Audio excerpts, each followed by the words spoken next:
Venezuela's President Nicolás Maduro Moros arrived in Baku, Azerbaijan's capital, as part of his regional tour.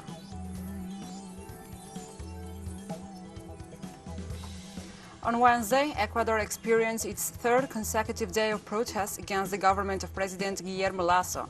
In the southern part of the country, a demonstration by university students was repressed by police. Some of the students were injured and some detained.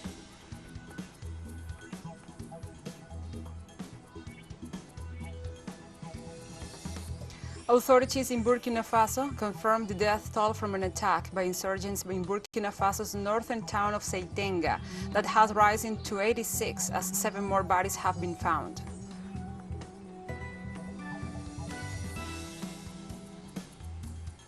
From the headquarters of TeleSUR English in Havana, Cuba, this is From the South.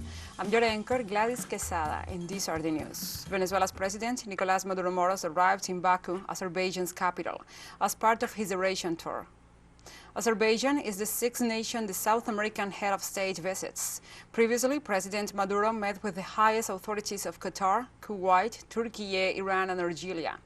The Venezuelan president aims at the international tour to promote the construction of a multipolar world and boost cooperation in areas such as science, technology, agriculture, transportation, energy, tourism, and culture.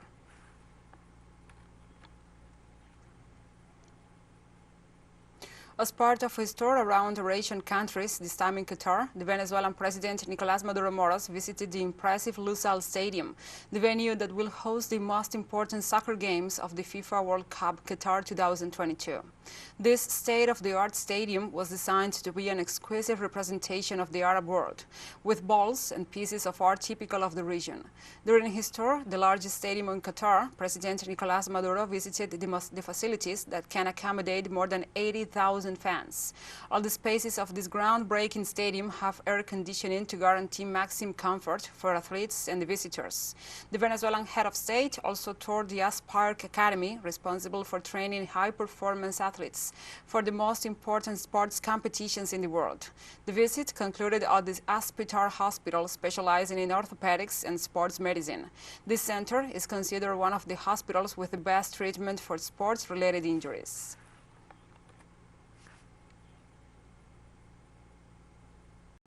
On Wednesday, Brazilian federal police announced that the 2 suspects of murdering journalist Dom Phillips and indigenous Bruno Pereira confessed their crime. The 2 brothers, identified as Amarildo da Costa Oliveira and Osenei da Costa de Oliveira, confessed to murdering the British reporter and the Brazilian indigenist, who had been missing since June 5th. According to information from the federal police, both suspects confessed to shooting Phillips and Araujo. They then burned their bodies and buried their remains. Authorities have collected samples in the area, and forensic laboratories are working to confirm their origin. The investigations will continue as the causes of the murder are still unknown, and if there is involvement of more people and interests. The police believe that one of the causes of the incident may have been illegal fishing activity, but this has not been confirmed. Tensions are increasing in the final stretch of the electoral campaign in Colombia as June 19th approaches. The candidate for the historical pact coalition, Gustavo Petro, has publicly challenged National Registrar Alexander Vega Rocha, whom he accuses of lying and being biased in favor of the campaign of Rodolfo Hernández. On Wednesday, the registrar asked for the representative of the Historical Pact Coalition to publicly commit to accepting the results of next Sunday's elections. Gustavo Petro said that the demand by the registrar is proof of his partiality. He also insisted in denouncing the refusal of the registrar to allow an audit of the vote counting software. Petro reminded Vega Rocha that he is not complying with the ruling of the State Council and accused him of lying about the software being reliable. In an interview to a national media outlet, Petro said the software is a technical liability the people will have to withstand on voting day.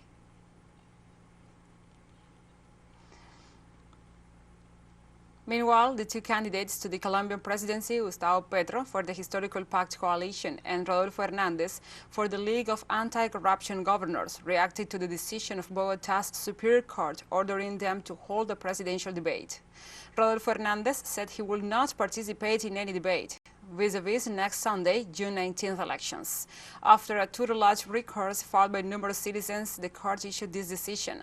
The candidate of the historical pact coalition, Gustavo Petro, confirmed hours later that he had formally requested a debate and his willingness to participate in it, whereas his contender said in a statement that before complying with the court's ruling, he needs clarification as to the scope of the decision.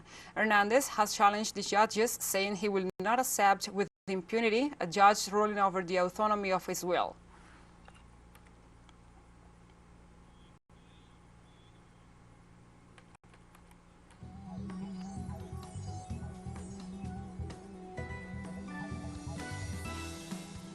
And the Amiri Diwan Palace of the state of Qatar, inaugurated in its headquarters of the executive power in that Arab nation. But it's also one of the prime and most beautiful architectural pieces of Doha, the Qatari capital. The palace was chosen venue for Venezuela's President Nicolás Maduro Moro's welcoming ceremony, accompanied by the Emir of Qatar, Tamim bin Hamad Al Thani, and other top officials.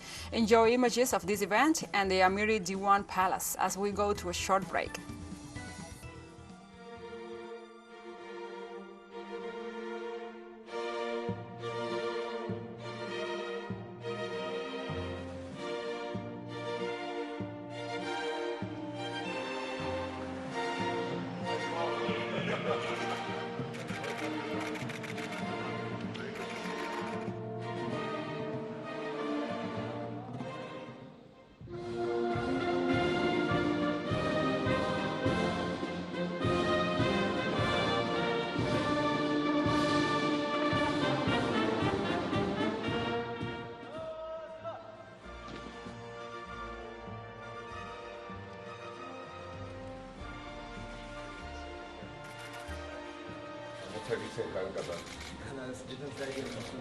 أنا في البداية أرحب بفخامة الرئيس الصديق العزيز وأيضا الوفد المرافق.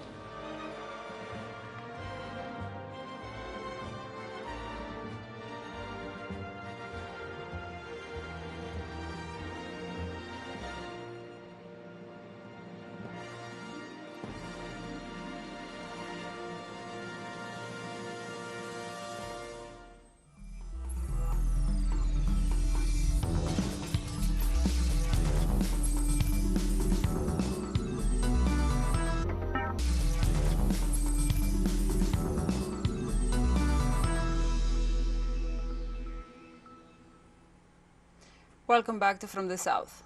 On Wednesday, Ecuador experienced its third consecutive day of protests against the government of President Guillermo Lasso. In the southern part of the country, a demonstration by university students was repressed by police. Some of the students were injured and some detained.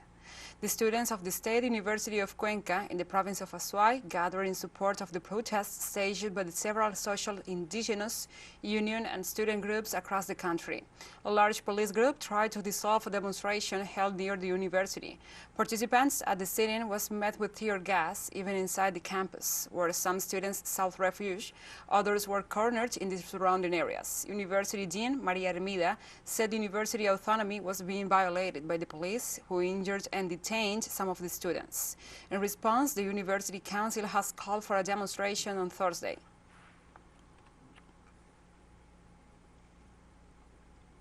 And regarding the indefinite national strike in Ecuador, President Guillermo Lasso indicated that he is willing to open a dialogue with protesters. On his official Twitter account, the Ecuadorian president said, "We continue working for Ecuador. We have the doors open to dialogue, but we will not give in to violent groups that seek to impose their rules." On another tweet, the president also said that the protest agendas of the different social groups are legitimate, but they cannot be based on deception and the search for violence. Now we need to work together for Ecuador. Finally, the head of state said on another tweet, "We coordinate actions that meet the request of the different social organizations. We cannot allow violence or chaos in a country that is reactivating after 2 years of pandemic."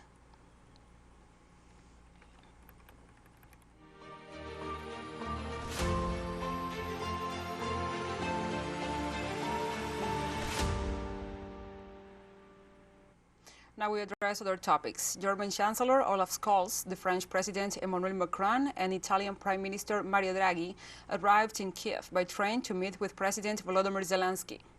The three leaders were greeted with air raid sirens in the Ukrainian capital. The visit happened a day after the United States announced $1 billion worth of new arms to fortify Ukrainian forces. Their first visit also came as Kiev is pushing for membership of the European Union. Romania's President Klaus Iohannis, who also arrived in Kiev on Thursday by train, is expected to join them for talks with Zelensky. The first joint visit from the leaders of the three largest EU economies took place a week before the Black Summit, where European representatives are expected to discuss Kiev's bid to join the 27-nation bloc.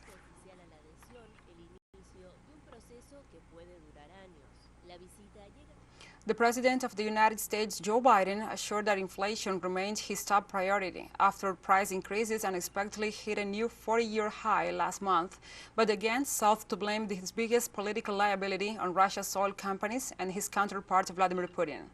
The campaign launched by the head of the White House does not alleviate the situation of millions of people in the U.S. suffering from high oil prices. The head of state blamed oil companies like ExxonMobil for doing nothing to counteract the excessive gasoline prices despite having millions of profits. On the other hand, he referred to the President Putin, accusing him of disrupting the world oil supply. Although this has not happened precisely due to Moscow's efforts in the face of Washington and Brussels' attempts to prohibit the sale of Russian fuels. And now we have other information on the matter. Now we continue with this brief. This Wednesday, Chinese President Xi Jinping held a phone conversation with his Russian counterpart Vladimir Putin. During their conversation, Xi noted that since the beginning of the year, bilateral relations have maintained a sound development momentum in the face of global turbulence and changes. The Chinese president said China is willing to work with Russia to promote solidarity and cooperation among emerging market countries and developing nations and push for the development of the international order and the global governance towards a more just and reasonable direction. For his part, Putin said Russia supports the China proposed global security initiative and opposes any force trying to interfere in China's internal affairs on such pretexts as Xinjiang, Hong Kong, and Taiwan.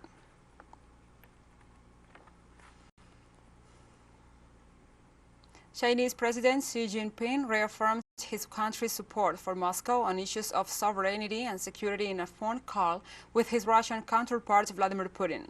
During the phone call, the Chinese head of state noted the legitimacy of the actions taken by Russia to protect the fundamental national interests in the face of challenges to its security created by external forces such as the United States and the North Atlantic Treaty Organization.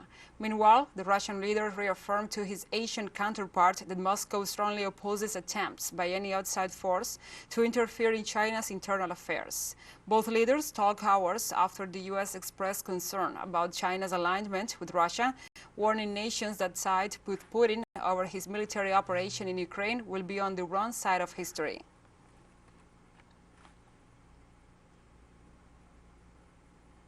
The 25th St. Petersburg International Economic Forum opened on Wednesday in Russia's second-largest city.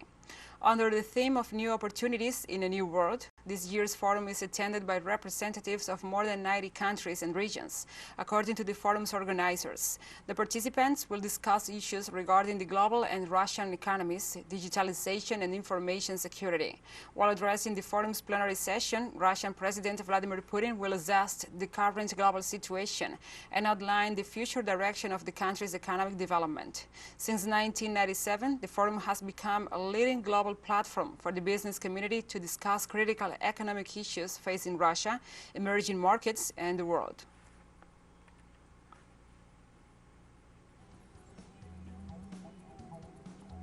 And we have more news coming up after a final short break, so stay with us.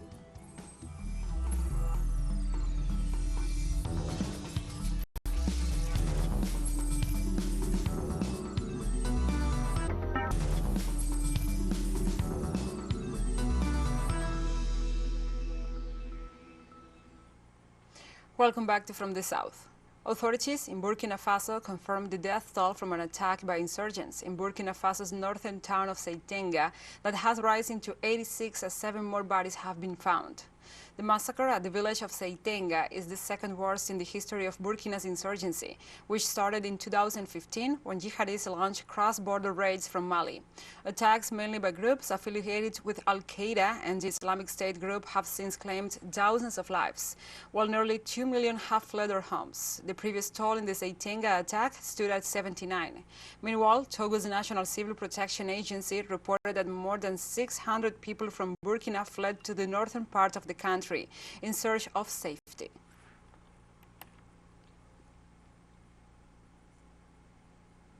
We have more information on the region. Flights were cancelled, public transport ground to a halt, and government offices were closed in a nationwide strike by Tunisia's main trade union confederation on Thursday.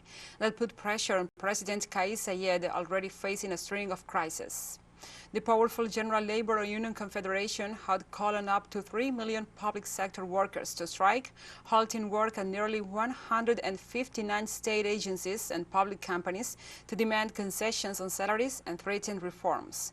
The action appeared to be widely observed. A strike by public sector workers at Tunis airport saw dozens of flights cancelled, while public utilities and post offices were closed. In a speech before the people mobilized outside the UGTT headquarters, the Secretary General of the Confederation, Noureddin Tabouri, said the action had been over 96% successful and blamed the government for the collapse of salary negotiations.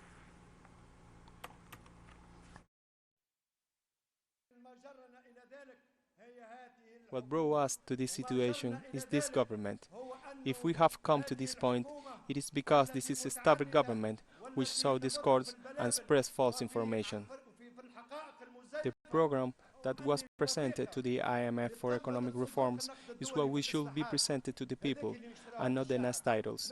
Tell the truth to the people. The World Health Organization said on Wednesday that Europe remains the epicenter of the global monkeypox outbreak, which poses a real risk, with more than 1,500 cases reported in the region. The UN health body already announced on Tuesday that it will hold an emergency meeting next week to determine whether to classify the outbreak as a public health emergency of international concern.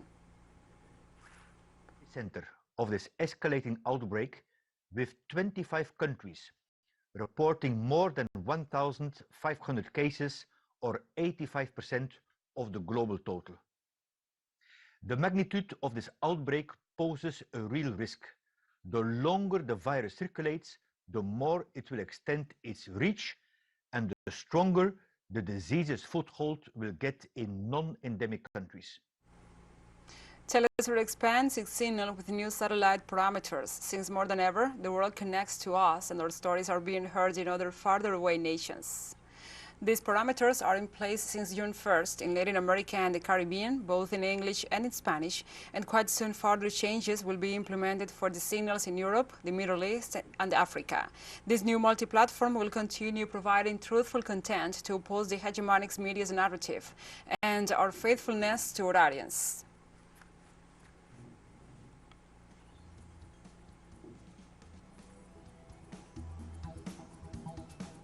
So we have come to the end of this news brief, but remember, you can find this and many other stories on our website at telesurenglish.net.